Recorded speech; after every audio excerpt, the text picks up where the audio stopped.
All rise, please. The Honorable Supreme Court for the State of Illinois, the Honorable Chief Justice P. Scott Neville, Jr. presiding.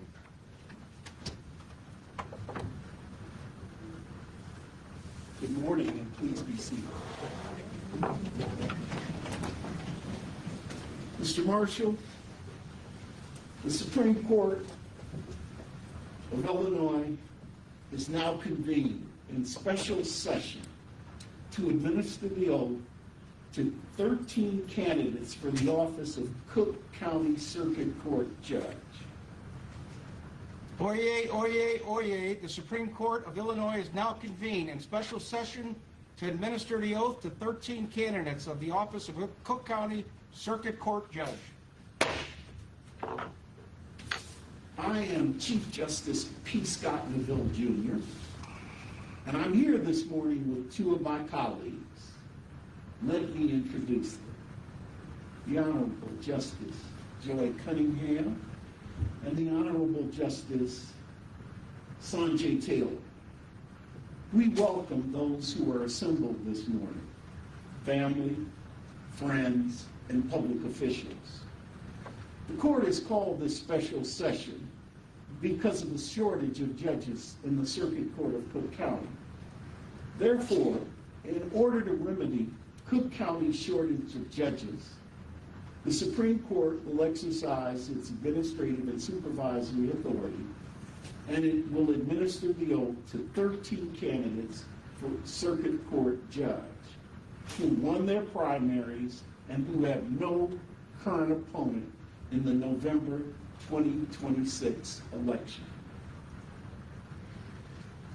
As you will see in the program, we're going to begin by having some remarks from Justice Joy Cunningham. Thank you, Chief Justice Neville. Good morning. Good morning. And I like to see lots of smiles because this is a happy day. But as I say congratulations to you, there are a few things that I want to say to you and leave you with. I'd like each of you to think about why, the judicial candidates, think about why you worked so hard to become a judge and why you endured all that it took to get to this place today. And I know that you have all endured a lot. You did lots of long sleepless nights, and your families as well. But you endured all of that to gain the opportunity and the right to put on the judicial robe of the Circuit Court of Cook County. When you became a lawyer, that was a noble profession, and we all acknowledge that. You've now transcended to an even more noble level of the profession. You are now about to become a judge. You've chosen the ultimate level of public service for the legal profession. It is indeed a noble choice, and much will be demanded of you. And that's the important part of all of this. You're about to step through the portal into what separates you from your legal colleagues. The process is complete, and you are now on the threshold of a new career in the judiciary. You've entered a realm of the law that is respected and revered. People revere judges, and they respect them. And in spite of all the lawyer jokes that people make, and we make them ourselves, everyone knows that this country and all civilized societies are founded on the rule of law and the respect for the law. Judges are the guardians of the rules that we hold dear.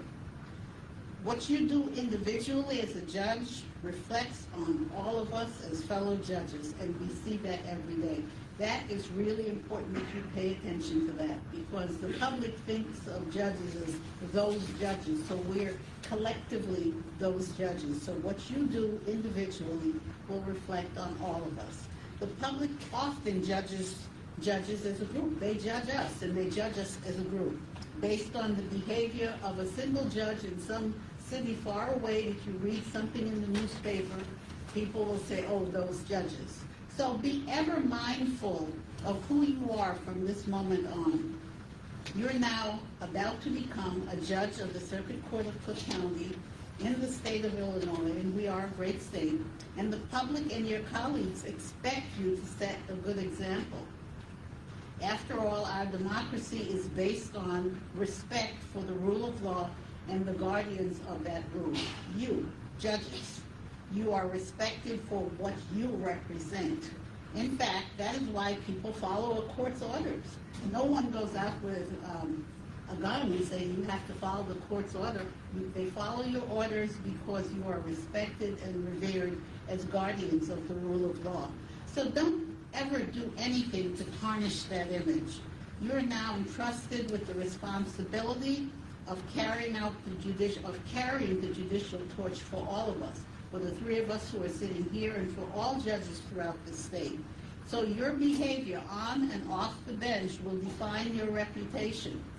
Be ever mindful of that. As a judge, you are always on. You are always on. So you can't be it's not a 9-to-5 job in terms of how the public sees you. So remember that. In our country, judges are the backbone of defining and protecting legal rights for everyone. And I call attention to this quote from Justice Charles E. Freeman, who said, "Every person, however culpable, is entitled to a fair and impartial trial." And judges are the ones who make sure that that happens. So as you advance through your career as a judge, you'll each find your own way, and it will be unique to you. And I know that you will have a wonderful career in the judiciary because you have opportunities to do great things. The judiciary is the one place where ordinary people can accomplish extraordinary things. And you are about to become one of those people. Think about the answer to my question of why did you become a judge? You've shown respect for the law and for the legal profession, and that's why you're here today, about to become a judge, which is the ultimate public servant for the legal profession. And as public servants, you must show respect to all who come before you.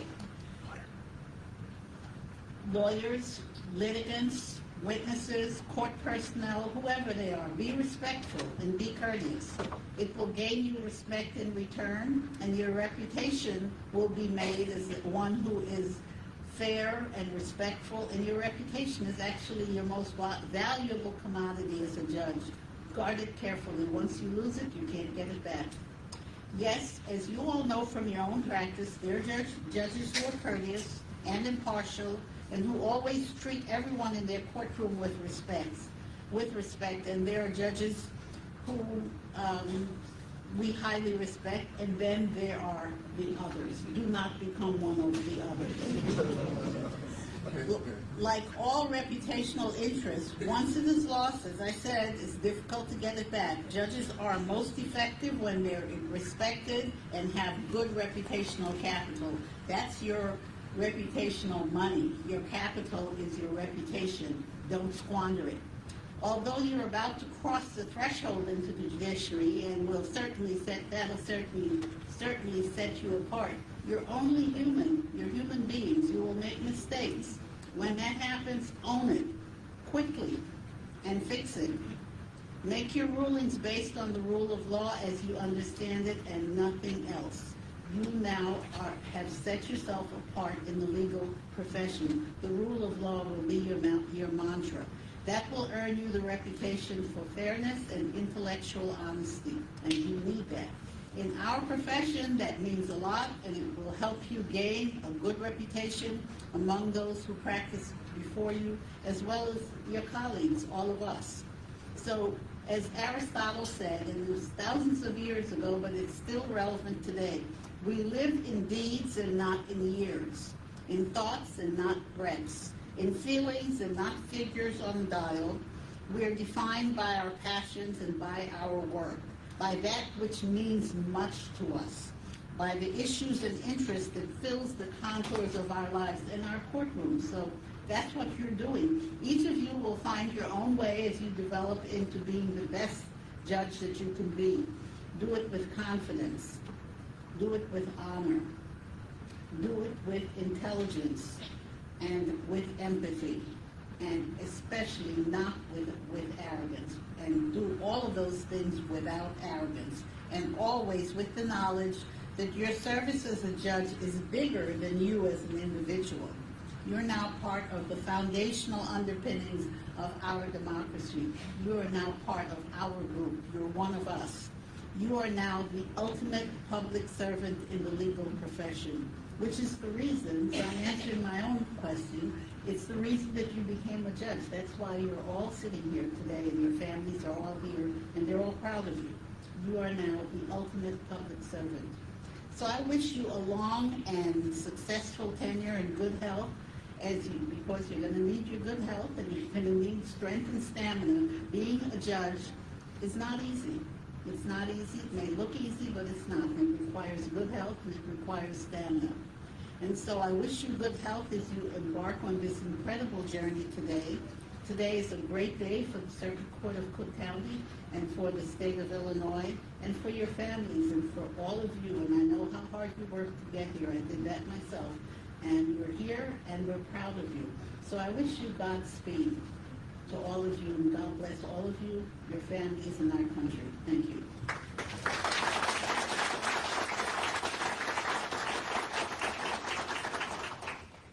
Our next speaker is going to be the Honorable Sanjay Taylor.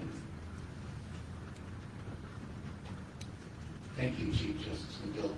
Let me join the chorus of well-wishers to our new judges who are going to be sworn in today. Let me also, on their behalf, thank all the family and friends who have lifted them up over these decades and decades so that they can now serve the public that is calling out for justice in our constitutional democracy. We are 250 years into this great American experiment, and yet we live in fraught times. We live in times when the rule of law is being challenged in a way that I don't recall it being challenged in my own professional life. I'm concerned about the rule of law. The rule of law, of course, is our foundational principle of our constitutional democracy, in which all people, institutions, and governments are accountable to publicly promulgated, equally enforced, and independently adjudicated laws. It ensures that governance is based on established legal principles rather than arbitrary decisions, protecting individual rights and ensuring fairness. You, our new judges, are now the guardians of the rule of law, and the public looks to you to ensure that the rule of law is protected for another 250 years. Judges are under attack today.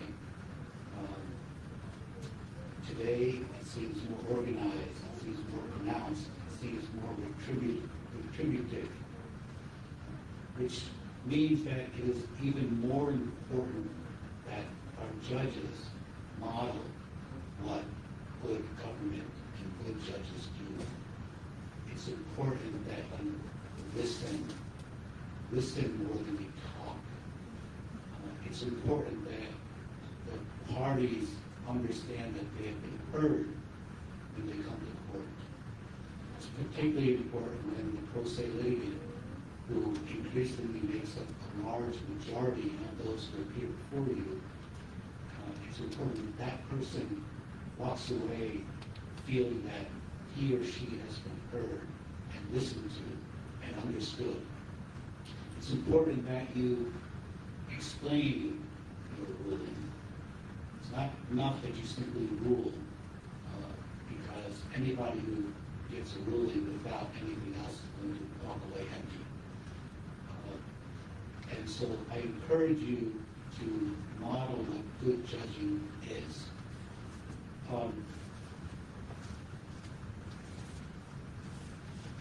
I think about when I came on the bench 23 years ago, everyone said to me, do the right thing. I thought to myself, okay, well, what does that mean, do the right thing? Well, it means a lot of things, but first and foremost, of course, is to follow the law, right? But it also means to use your life experiences in looking at witnesses and judging their credibility, use those experiences when determining who is more credible than others. It means that you are putting the time and effort into every single case as though it's the most important case in the system. Because guess what? It is to the parties. No other case is more important than the case that's before you that particular day. Democracy depends on fair and independent courts to administer justice and to ensure that all individuals, regardless of their status or position, and institutions of government are subject to the same rule of law. I wish you Godspeed. I wish you good luck. I am confident that this new group of judges is going to continue to protect and promote the rule of law for the next 250 years.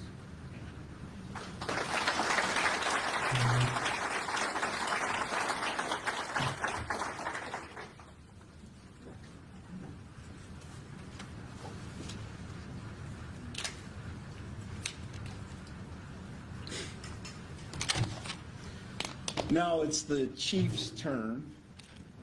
You know, I've never forgotten that time when I was an attorney. Maybe I'll go back and do that sooner than you think. But there are a couple of things I wanted to say to the judges. And the first thing that I wanted to say is to talk about the significance of that black robe. It's significant because this morning, each of you has donned a robe. The judicial robe is supposed to be a symbol of neutrality. The donning of the black robe demonstrates that in performing your mission, the judge agrees to consider all sides of the dispute.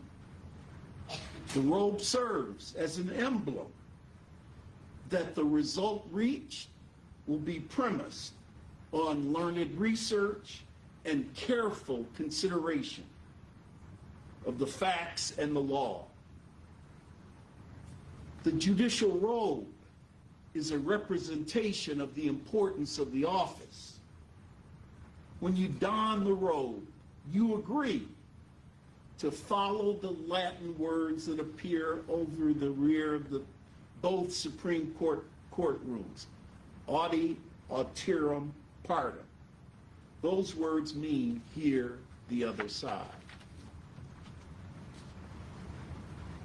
Next, and just as important, I want to remind the new Cook County Circuit Court judges that each of you is about to take an oath. That oath is a promise.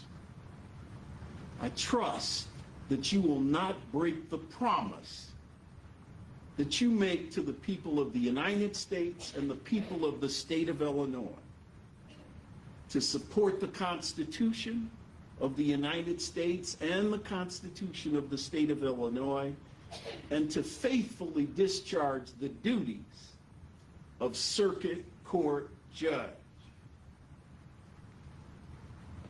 Now, I'm going to call the roll. As I call your names, I'd like for each of you to please stand up. Samuel Bay. Julian Sanchez Corzier.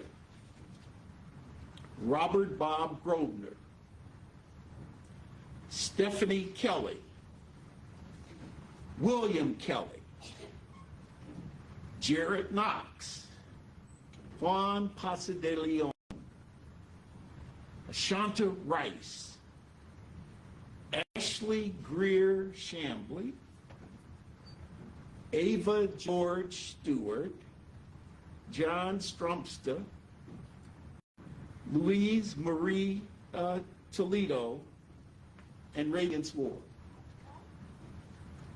I would assume that everybody who's a citizen here is ready to have the oath administered. I'd ask you to raise your right hands and repeat after me. I state your name. Do solemnly swear that I will support the Constitution of the United States and the Constitution of the State of Illinois, and that I will faithfully discharge the duties of circuit judge for the Cook Judicial Circuit of the State of Illinois according to the best of my ability. Congratulations, you've been installed as circuit judge.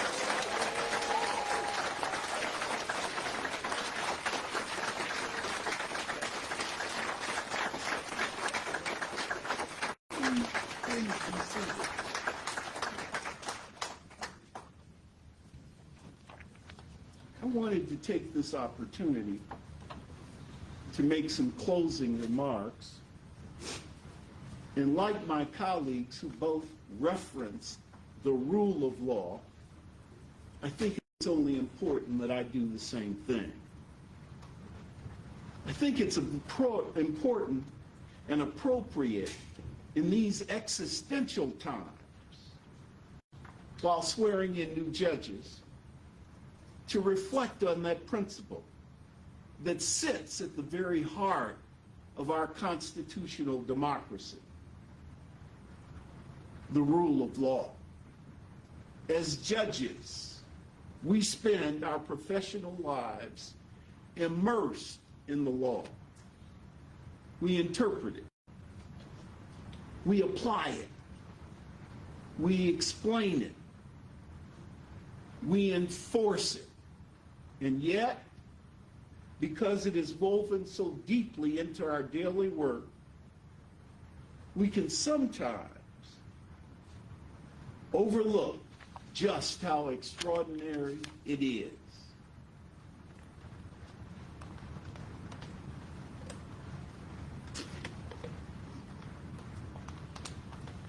The rule of law is not inevitable. It is not self-sustaining, and it is not guaranteed. Rather, it is a commitment, a collective commitment, that no individual is above the law, that rights are protected through lawful processes, and that disputes are resolved through institutions rather than through power, politics, or force. The rule of law is among the greatest achievements of a democratic society because it transforms authority into legitimacy. Power alone can compel obedience. The rule of law earns trust. That distinction matters, particularly now. We live in a time when institutions face heightened scrutiny. Public confidence in government has declined. Civic discourse is increasingly polarized. Many Americans encounter the justice system only through headlines, social media clips, or public controversies.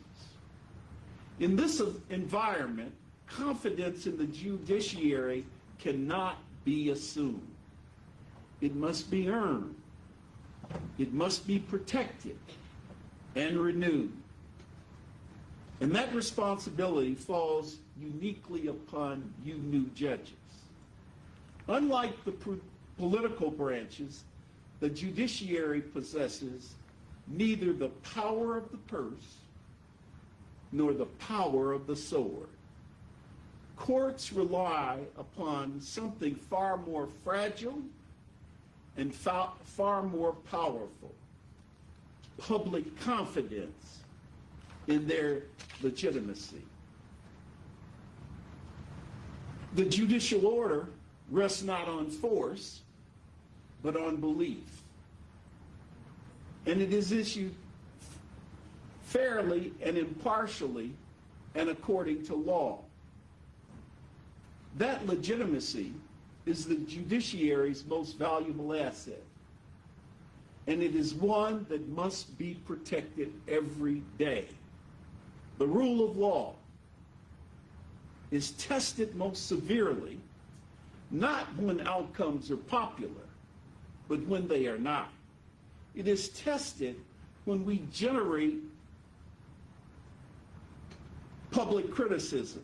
It is tested when decisions disappoint powerful interests. It is tested when judges face pressure. We cannot abandon principle in favor of expediency. Those moments reveal the true strength of a judicial system.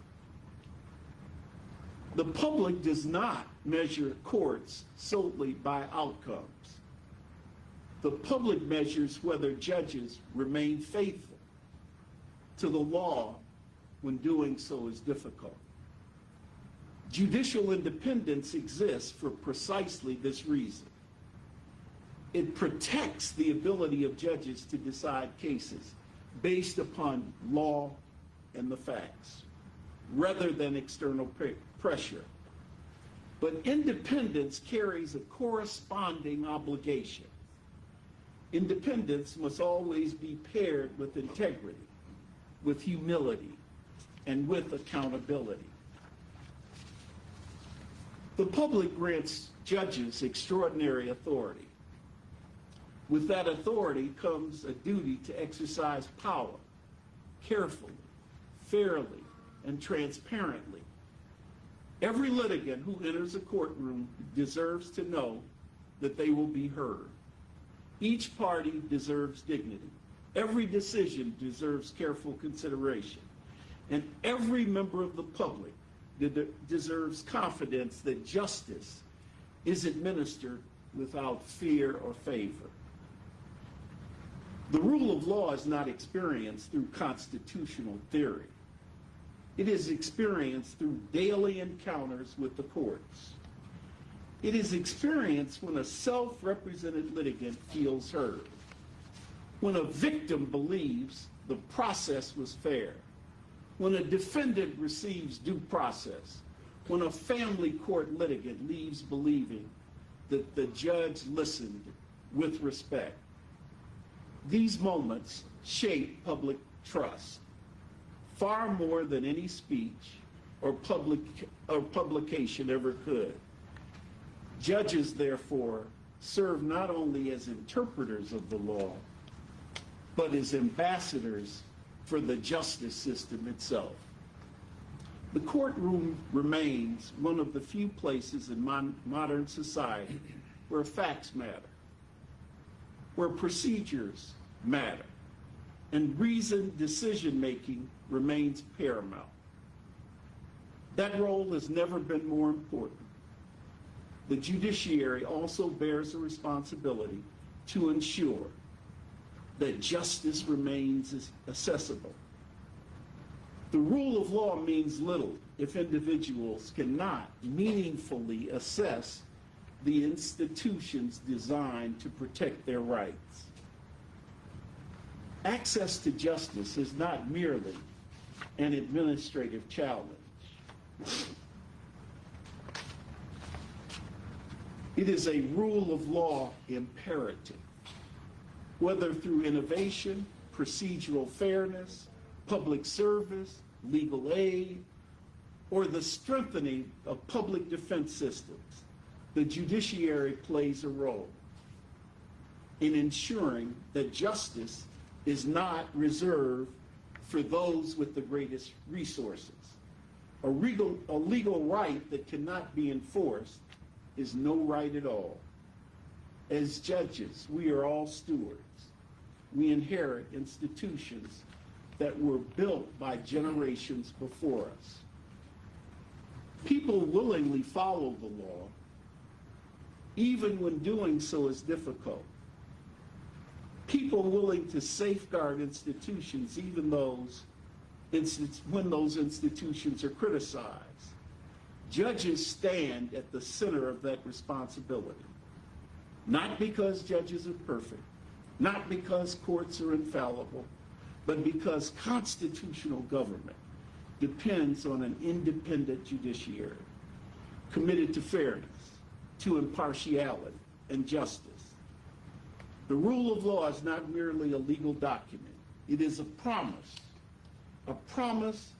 that power will be constrained, a promise that rights will be protected, a promise that disputes will be resolved peacefully, and a promise that justice will remain available to all.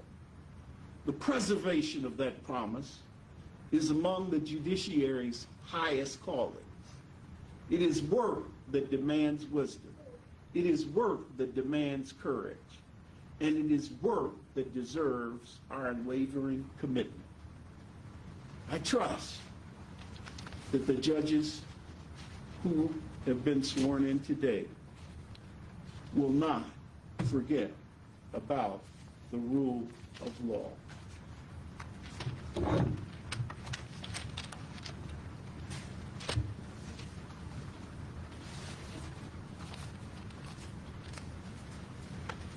Mr. Marshall, this special session of the Illinois Supreme Court to swear in the 13 candidates for the office of Cook County Circuit Court Judge is now adjourned. All rise. The special session of the Illinois Supreme Court to swear in 13 candidates for the office of Cook County Circuit Court Judge is adjourned.